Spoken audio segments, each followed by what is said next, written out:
I think that's when I made the decision to cancel my CBS All Access subscription.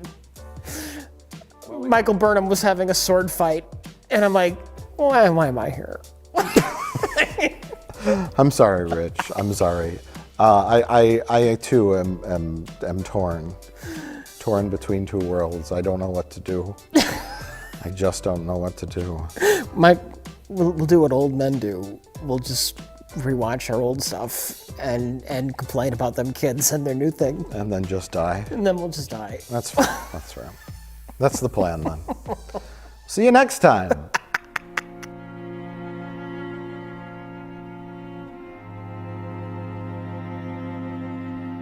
Now, there really isn't anything radically wrong with being sick or with dying. Who said you're supposed to survive? Who gave you the idea that it's a gas to go on and on and on? And we can't say that it's a good thing for everything to go on living from the very simple demonstration that if we enable everybody to go on living, we overcrowd ourselves. So therefore, one person who dies in a way is honorable because he's making room for others. We can also look further into it and see that if our death could be indefinitely postponed, we would not actually go on postponing it indefinitely. Because after a certain point, we would realize that that isn't the way in which we wanted to survive. Why else would we have children? Because children arrange for us to survive in another way. By, as it were, passing on a torch, so that you don't have to carry it all the time. There comes a point where you can give it up and say, now you work. It's a far more amusing arrangement for nature to continue the process of life through different individuals than it is always with the same individual. Because as each new individual approaches life, life is renewed. And one remembers how fascinating the most ordinary everyday things are to a child.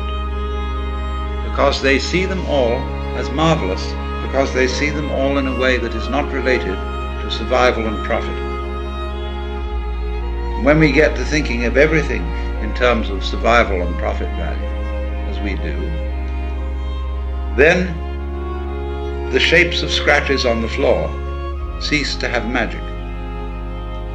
And most things, in fact, cease to have magic. So therefore, in the course of nature, once we have ceased to see magic in the world anymore, we are no longer fulfilling nature's game of being aware of itself. There's no point in it anymore. And so we die. And so something else comes to birth, which gets an entirely new view. It is not, therefore, natural for us to wish to prolong life indefinitely. But we live in a culture where it has been rubbed into us in every conceivable way that to die is a terrible thing.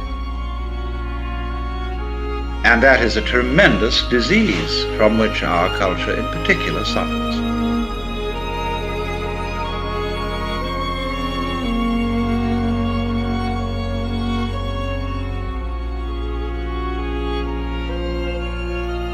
Are you okay? I think I'm all right.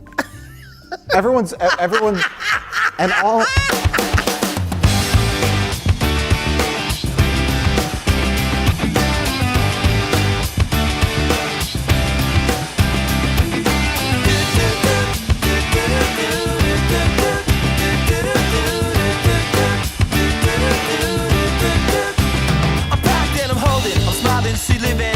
She lives for me, says she lives for me, ovation.